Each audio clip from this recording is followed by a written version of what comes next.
So today we're once again gonna talk about Ramit Sethi's, I hope I'm pronouncing this correctly. I'm probably not pronouncing this correctly, but I'll Teach You to Be Rich, I think the book is called. I'm actually not quite sure. And yeah, we're gonna go ahead with week 5 and week 6, which are the 2 weeks that are left. So I do believe that we're gonna be extremely fast today, and maybe I'm gonna be able to add some things, some amazingly good, great things, or probably just some bullshit.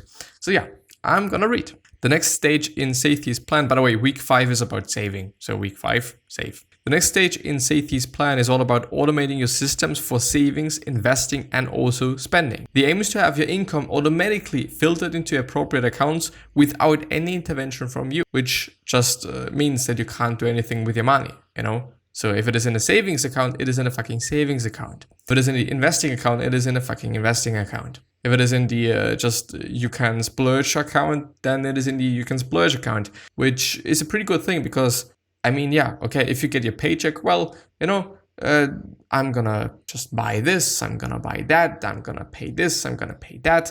And suddenly there's no fucking money for your fucking rent, which is not good. So it just totally does make sense because we like to sabotage ourselves. And this is a way to just get around that, I guess.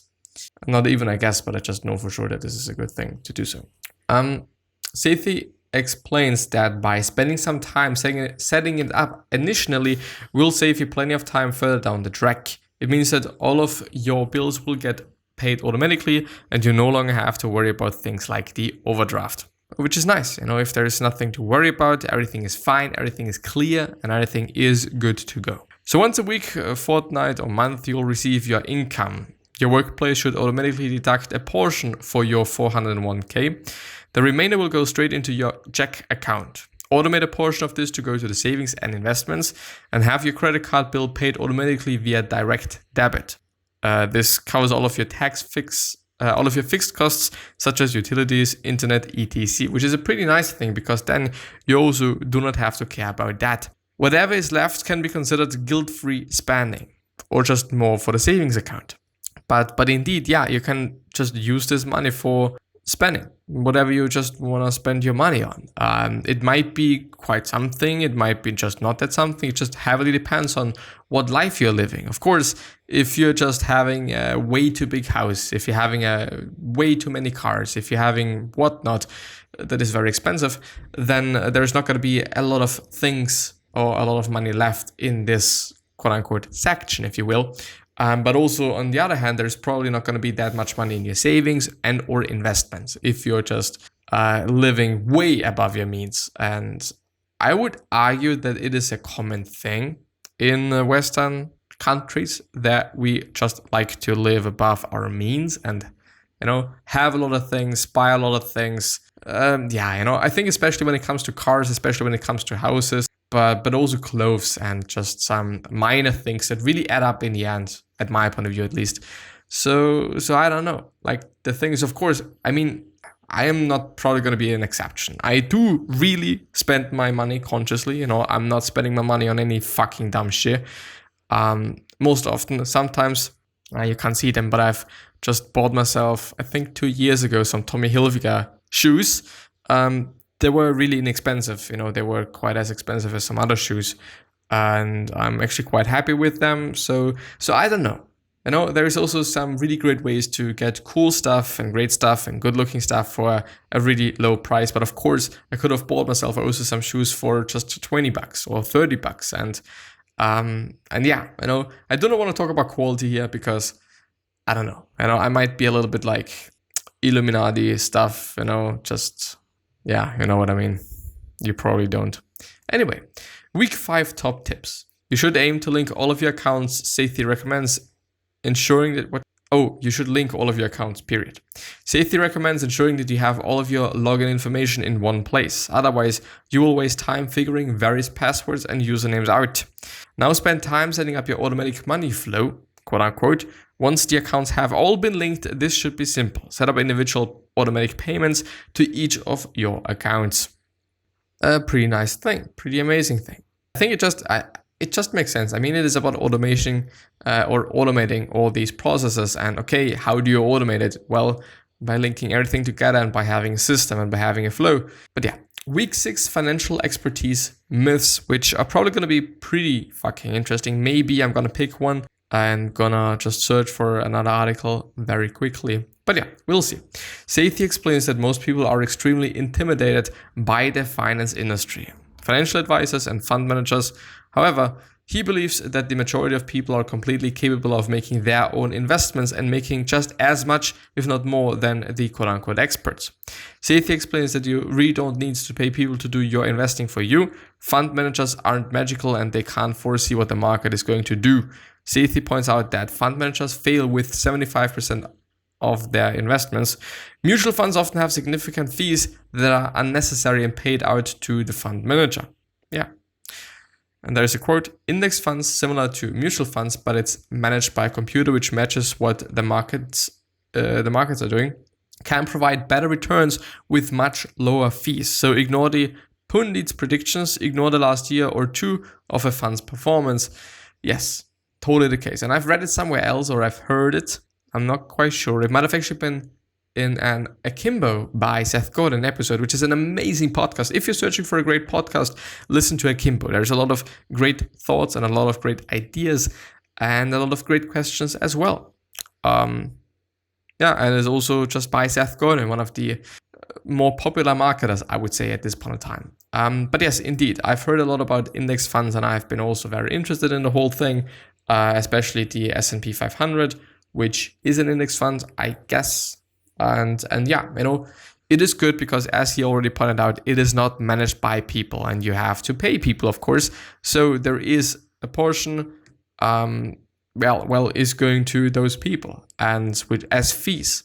So on the other hand, I'm not quite sure. I mean, people are saying like, if somebody manages this for me and stuff like that, then they will ensure that they're making money because they are gonna get, maybe you're just doing it like, okay, you get a portion of my earnings or what I win through your work. And then of course you could say, well, these people are gonna work harder. These people are gonna just do a better job at them or at this thing because they know, okay, if they're doing well, they are getting more money. But I don't know. I know they're probably just not only doing your thing, they are probably not only just using your money to invest with. So they might be like, I'm just gonna try a bit and stuff. I have one client that is doing very well, so I can do just some other shit with the other ones. I don't know. I don't know. This is just some thoughts, just some assumptions of mine. So it's yeah. Sethi believes that although in the short term a fund manager may seem to perform well, they will never beat the market long term. This is based on fees, expenses, and the mathematical probabilities that come into play when selecting stocks. Yes, because we just don't know what the market is going to be like in the next year, in the next 50 years, whatnot. It is just going to be what it is.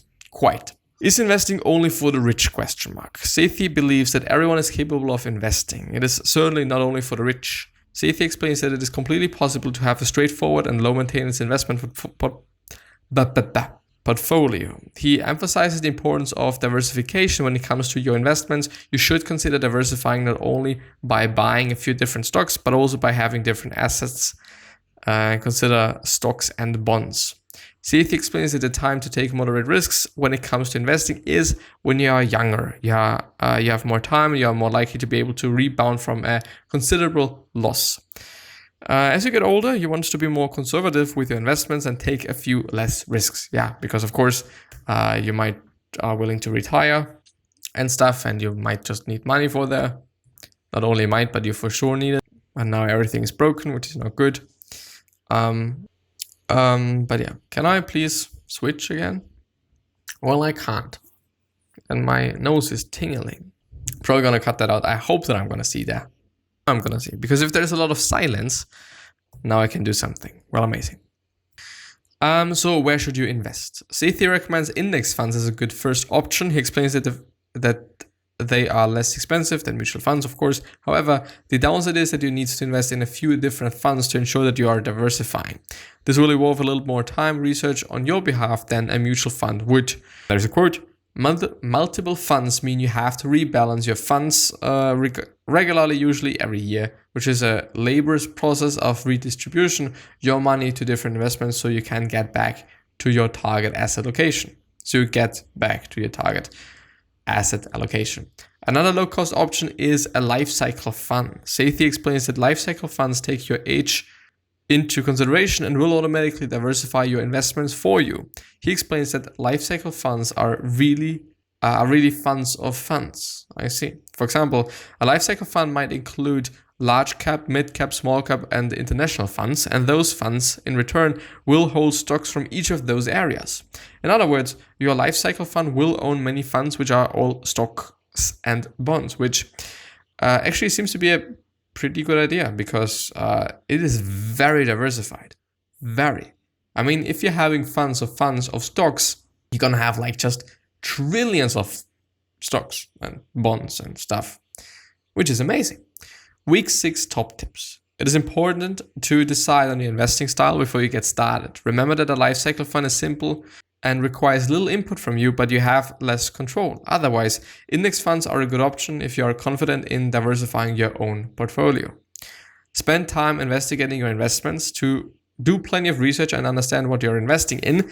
If you choose to go with index funds, this will obviously take a lot longer and require more research on your behalf, which is fine because in the end, you're going to learn something. In the end, you know what to invest in. Once you have decided on investments, purchase your chosen funds. If you don't have enough money to invest right away, start dedicating some money to your investment account and set a savings goal. Once you reach your goal, you can make your purchases. But at this point in time, you're also having fractional shares, which means, I don't know if this is also the case for funds. You know, the whole point of the concept is that you can buy fractions of a stock, which means that you're not going to buy one stock, but you're going to buy half of a stock or just a quarter of a stock and something, which is, of course, going to make it cheaper. And you are also able to buy stocks so cheap that you can also diversify very well, you know, because there's not much money in the game and stuff like that. So maybe also think about that. Do a little bit of research. I'm not very, very educated in that space. So yeah, please do so. So where to from here? Sethi explains that once your accounts are all in order, investments under control, it's easy to maintain your systems. He recommends returning to your conscious spending plan and trying to squeeze any extra money out that can be distributed between savings and also investments. This is where your money is going to have the most value. Sethi recommends that you don't log into your investment accounts every day. This only causes extra stress, and you've set up an automatic system for a reason. Commit to checking once a month and wait for the money to grow over time. Remember, if you have chosen to go with an index fund, you'll need to spend time once a year rebalancing the asset allocations, which makes sense, you know, because you want to re-diversify all that stuff from time to time so that you're going to be fine long term. And there's a last quote. Be careful about selling out of your investments too soon. In your 20s and 30s, there are only 3 reasons to sell your investments. You need the money for an emergency, you made a terrible investment and it is consistently underperforming the market, and you have achieved your specific goal for investing. Or you have achieved your specific goal for investing. So yes, indeed, because the thing is, the longer you wait, the more years you wait, the higher the chance is that it's getting a lot of money, and which means compound interest, or which is called compound interest, which means that you have some money in the game and you also put more money into the game or into the stock market each, let's say month, you know, it's easier. So the thing is, you're having $100 in the market. So after a month, you add $100. So you have $200. The point is that if you return in the first month, you know, let's just do it in months, it just doesn't matter right now. If your return is just, 10%, you're going to get added 10% of the $100, which is 110, isn't it? I think it is. I'm not sure. Anyway, but in the next month, you're going to have the 110 and the 100 that you're putting into it, which is 210. But the point is that those 10% of 210 is more than 10% of 100. And this adds up and adds up and adds up until you have like just 10% of 1 million is quite a lot. and it grows faster and faster and faster, actually exponentially, which is something to think about and something to just take advantage of, to be honest. Conclusion and the key takeaways. Learn how to use your credit card appropriately. Never miss bill payments. You don't want to ever pay interest. Automate bill payments so you don't have to worry. Request no fee accounts with your bank. Open a high interest savings account and standard check account. Ensure that you have 1.5 months worth of expenses in your check account and transfer any remaining money into your savings. Pay off all your debt. Sit down with your employer and set up an automatic payments into a 401k account or equivalent. Also open an individual retirement account or an investment fund. When you get your next paycheck, try and itemize your spending and figure out where most of it goes. Break up your income into fixed costs, long-term investments, and saving goals, and guilt-free spending, of course. Have a look at some of your fixed costs. Are you getting the best deal on insurance, for example? Consider shopping around on those costs to see what you can minimize. Determine what your own conscious spending plan will look like. Where are you going to save and where are you going to spend? Spend time setting up your automatic money flow. Set up individual automatic payments to each of your savings and investments accounts. Decide on your investment style before you get started. Spend time investigating your investments. Do plenty of research and understand what you are investing in. It is very important. If you don't have enough money to invest right away, start dedicating some money to your investments account and set a savings goal. Once you reach your goal, you can make your purchase. Further reading, You Are a Badass at Making Money by Chen Sincero. I do believe that I didn't really like it. Think and Grow Rich by Napoleon Hill. Probably everybody knows it. And last but not least, the most famous of them all, Rich Dad Poor Dad by Robert Kiyosaki, which you, by the way, can listen to for free on Deezer. Just create an account, go to the audiobook section, and then you're going to be able to, by searching. I hope that it's still there. Not sure, but yeah. And also Guidelines, which is the book by Paul Miners, which is the author of this article. Which is a summarization of 33 of the best-selling self-help books as I'm reading right now, and it's 80 pages long. So it is fairly short. And there's also a 115-minute audiobook available. So if you're more like an audio guy, you can also just do that and everything is fine. Action steps.